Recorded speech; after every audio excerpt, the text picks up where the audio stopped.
Assalamualaikum warahmatullahi wabarakatuh. Selamat datang dan selamat bergabung dalam video kali ini bersama saya Adiska Putrianova dari kelas Metodologi Penelitian Sosial E yang diampu oleh Ibu Dr. Mary Frida MSI. Saya berasal dari Universitas 17 Agustus 1945 Surabaya. Pada video kali ini kita akan belajar mengenai menyusun instrumen pada penelitian kuantitatif. Bagaimana langkah-langkahnya? Mari kita bahas bersama. Langkah yang pertama adalah buat hipotesisnya terlebih dahulu. Apa sih hipotesis itu? Jadi, hipotesis adalah dugaan sementara peneliti tentang hasil penelitian yang akan dimulai. Jadi sebelum seorang peneliti itu meneliti, dia harus membuat dugaan sementara yang sifatnya tentatif atau berubah-ubah. Jadi dugaan ini itu nggak saklek, nanti penelitiannya hasilnya harus seperti hipotesis, bukan. Jadi ini dugaan untuk pengantar, untuk membuat kita penasaran dan menggali lebih lanjut terkait topik yang akan kita teliti. Nah, dalam penelitian kuantitatif terdapat dua hipotesis. Yang pertama yaitu hipotesis H0, yaitu hipotesis si peneliti. Yang kedua ada hipotesis HA atau H1, yaitu hipotesis pembanding dari hipotesis H0-nya si peneliti tadi. Lalu dalam menguji hipotesis terdapat dua jenis kesalahan yang biasa terjadi. Yang pertama ada yang namanya kesalahan alfa. Artinya adalah peneliti menolak hipotesis 0 padahal sebenarnya benar. Yang kedua ada kesalahan beta yang artinya peneliti menerima hipotesis 0 padahal sebenarnya salah.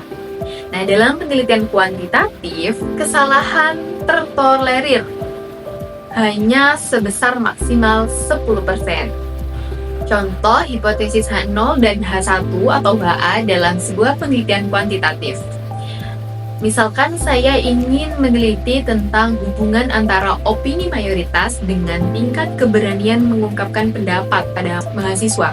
Maka hipotesis H0 atau hipotesis saya selaku peneliti adalah terdapat hubungan atau ada hubungan antara opini mayoritas dengan tingkat keberanian mengungkapkan pendapat pada mahasiswa. Dan hipotesis pembandingnya atau hipotesis HA atau H1-nya adalah tidak adanya hubungan antara opini mayoritas dengan tingkat keberanian mengungkapkan pendapat pada mahasiswa. Jadi kontradiktif. Nah, setelah kita menentukan hipotesis dalam penelitian kita, langkah selanjutnya yaitu menentukan judul. Dalam menentukan judul sebuah penelitian kuantitatif, kita perlu memahami bahwa dibutuhkan variabel untuk menyusun judul tersebut. Adapun variabel dalam penelitian kuantitatif itu seminimalnya adalah 1, tergantung kebutuhan si peneliti.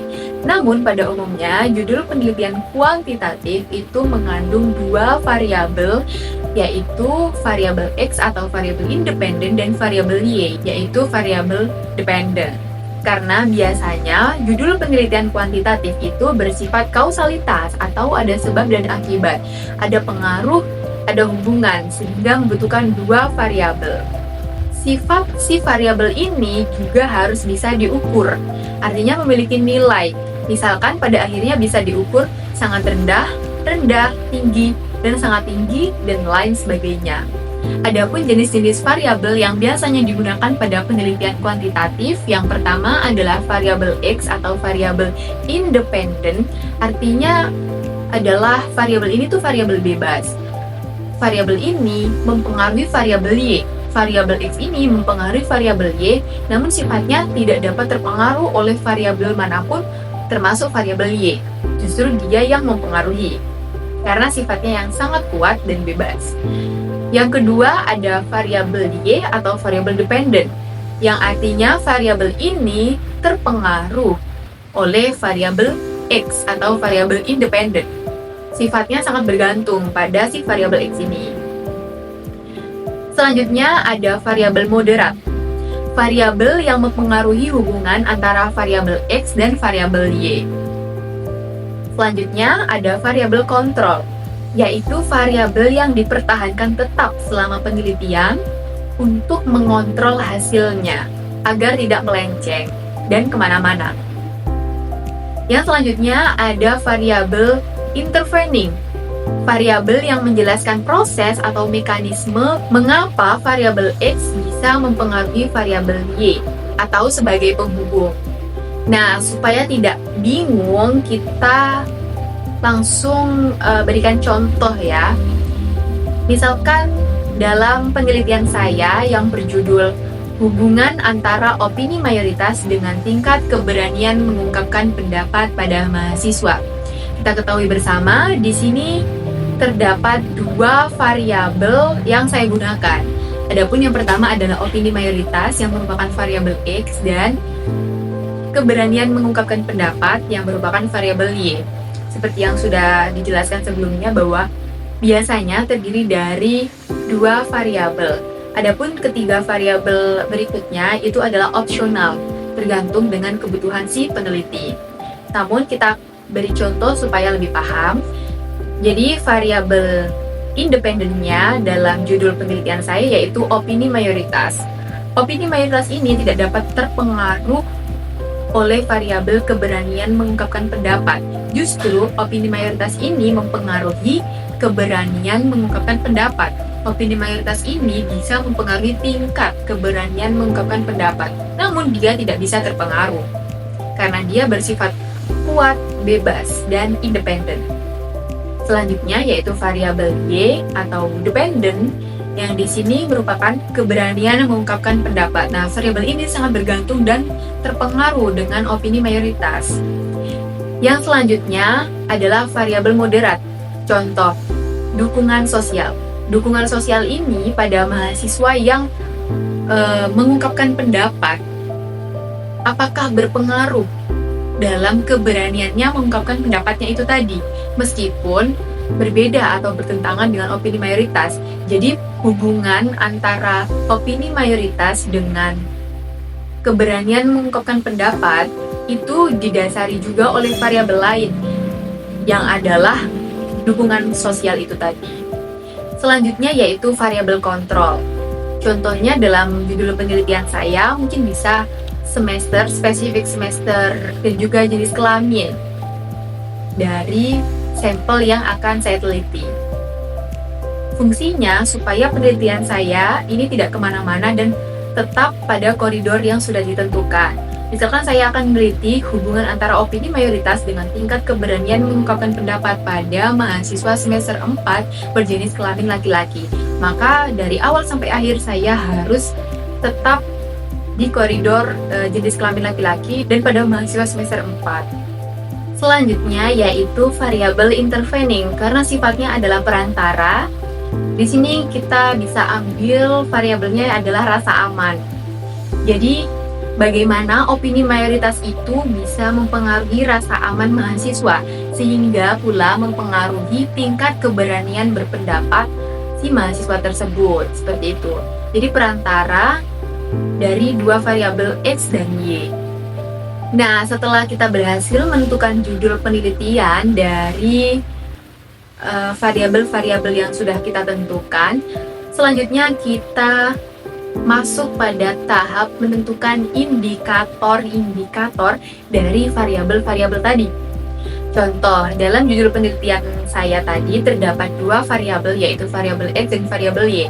Maka saya harus menentukan indikator dari tiap-tiap variabelnya. Indikator dari variabel opini mayoritas dan indikator dari variabel keberanian mengungkapkan pendapat. Berikut contohnya indikator yang sudah ditentukan dari variabel opini mayoritas atau variabel X, yaitu sebagai berikut. Ada dominasi opini publik, ada pengaruh media sosial, ada penyesuaian diri, ada penolakan sosial. Juga indikator dari variabel Y atau keberanian mengungkapkan pendapat. Di antaranya percaya diri, dukungan, dan resiko sosial. Nah, perlu diketahui bersama bahwa untuk menentukan indikator dari variabel-variabel ini, itu juga ada peran dari penentuan teori penelitian yang akan kita gunakan. Contoh, dalam hal ini saya meneliti dalam lingkup ilmu komunikasi. Maka teori yang saya ambil yaitu teori spiral of silence. Jadi untuk menentukan indikator-indikator ini tadi juga berkaitan dengan teori yang akan kita ambil. Tentunya kita sudah memikirkan teori yang akan kita ambil dalam penelitian kita kan. Nah, dalam hal ini, contoh saya menggunakan teori spiral of silence.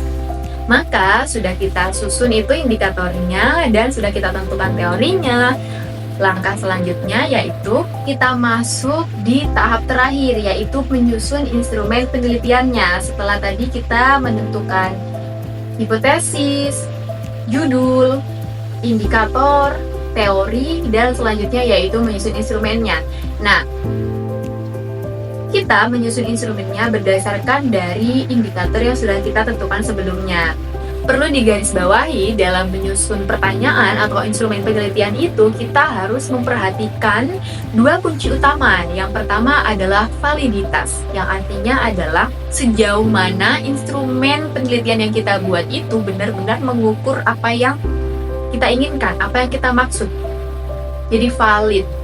Yang kedua adalah reliabilitas, yaitu seberapa konsisten instrumen yang kita buat tadi itu memberikan hasil yang sama jika diulang, artinya jika diisi oleh banyak orang atau sudah disebarluaskan, itu tetap relate dan tetap konsisten. Contoh instrumen penelitian yang sudah saya susun berdasarkan judul penelitian tadi yaitu 1. Saya aktif menyampaikan pendapat dalam forum kelas. Nanti kita bisa sediakan jawabannya berupa pernyataan-pernyataan. Contoh, aktif, sangat aktif, biasa aja, tidak aktif, sangat tidak aktif. Atau kita bisa membuat versi pertanyaan. Misalkan, apakah Anda aktif menyampaikan pendapat dalam kelas? Jadi, dalam menyusun instrumen penelitian kuantitatif, kita itu bisa menggunakan pertanyaan maupun pernyataan seperti yang sudah ada di slide berikut. Oke, demikian penjelasan mengenai tahapan atau langkah-langkah menyusun instrumen dalam penelitian kuantitatif. Saya cukupkan, semoga bermanfaat. Kurang lebihnya saya mohon maaf yang sebesar-besarnya. Burung Irian, burung cendrawasih, cukup sekian dan terima kasih. Sampai jumpa.